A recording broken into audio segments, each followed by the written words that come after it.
How's it going, everyone? Welcome to the Horror Hack. This week I watched a crazy ass movie on Shudder called Slaxx. The premise? Jeans that kill people. We've had killer tomatoes, killer sofa, a killer bed, a killer tire, killer bulldozer, and now killer jeans.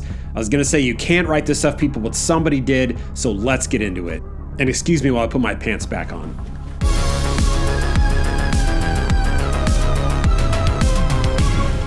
Slaxx is a horror comedy movie directed by Elza Kephart, who co-wrote the film with Patricia Gomez. This movie follows Libby, a young and enthusiastic sales clerk who just got a job at the popular clothing store CCC. She was brought on to help roll out the highly anticipated new jean called the Super Shaper, which conforms to fit any body size. That's not the only unique thing about these jeans. They're also possessed and out for blood. Let's just say the jeans rollout doesn't go according to plan because, well, I don't think this is much of a spoiler. The Super Shaper jeans have a life of their own and start killing people. Okay, I gotta say right off the bat, this one was a lot of fun. Filled with classic 80s B-movie slasher tropes like decapitations, blood fountains, severed arms. Those type of over-the-top moments that you'd expect from a movie like this where an inanimate object is killing people. It's fun to laugh at how ridiculous the premise is, and I think that's part of what makes a horror comedy so good. But in my opinion, the biggest success of a horror comedy comes from the characters and how they're interacting with the situation. Actually, come to think of it,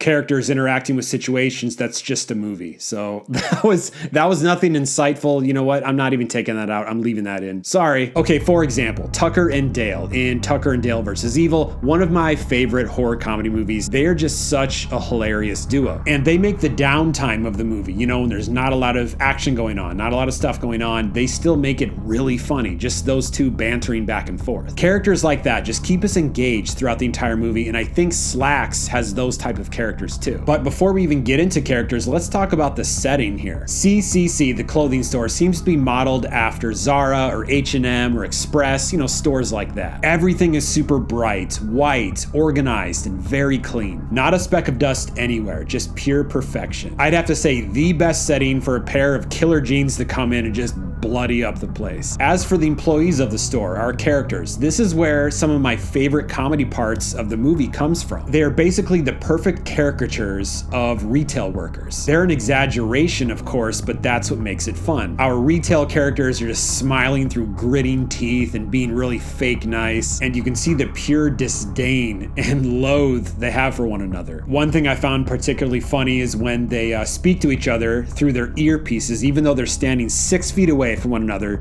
and saying phrases like, "What's your 20?" I wish these retail workers would have stuck around longer, to be honest. As fun as it was to see them getting picked off by a pair of jeans, I wanted to see them being used further into the movie. I even had a good belly laugh at one of the workers who just got completely slayed by the Super Shaper jeans. His screams and reactions as he was getting mauled by these jeans were just hilarious. You'll see what I'm talking about when you watch the film. My favorite character was the store manager, wannabe regional manager Craig. All the employees call him the Robot King because that's exactly what he is. He has metaphorically drank the Kool-Aid from this cult of a store called CCC. And nothing is going to stop this guy from becoming regional manager, even if that means downplaying the fact that his employees are being murdered by a pair of jeans. As for the kills in this movie, I found them pretty unique. You know, how many ways can a pair of jeans kill somebody? As the movie goes on and the jeans have been feasting on more and more blood, they become more mobile and gruesome, and that's where the fun kicks it up a notch. Going back to those classic 80s B-movie slasher tropes, the kills are more comical than gruesome, but we still get to see some of that good old-fashioned blood splatter. I appreciated that the filmmakers chose to do some practical effects rather than just going full-blown CGI. There are a couple CGI moments in here, I believe, but they really tried to go mostly practical route. And I feel like going that practical effects route made this movie even more comical. Seeing a pair of jeans, you know, scrunch up and then slither across the floor like a snake. There's even a part where the jeans do a full-blown dance standing up. And make sure to watch the end credits because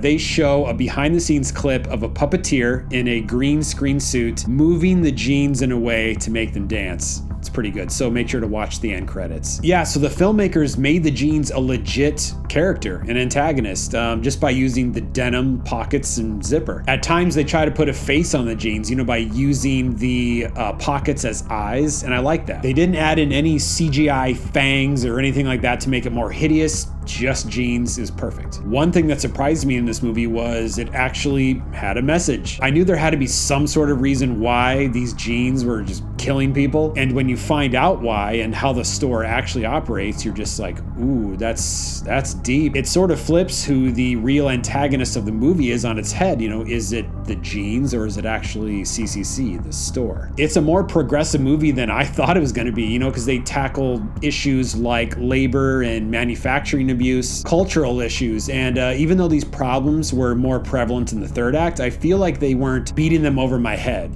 which was a good thing. I feel like it's hard to get a serious message across in a movie like this, but I didn't mind, as the majority of the story, is just more silly, more fun. Overall, the dialogue was sharp. They went all in and making fun of the fashion industry, working in retail, taking jabs at influencer culture, and giving us a few laughs as we get to see some people running for their lives from a pair of killer jeans. And the runtime in this movie was just perfect, only 77 minutes long, so nothing got dragged out. In fact, the end did seem a little rushed, so they could have added a little more, but for a movie as silly as this, where the gags can run out really fast, 77 minutes is great. As of right now, Slaxx is streaming on Shudder, so I say go check this one out. And as always, thanks so much for coming by and watching this video and watching all my videos on my channel. If you haven't hit that subscribe button yet, I hope you do so right now, and give this video a thumbs up if you liked it. And let's be friends to the end, people. You can follow me on Instagram and Twitter at The Horror Hack. Once again, my name is Johnny. Keep supporting horror, and this has been one hack of a show.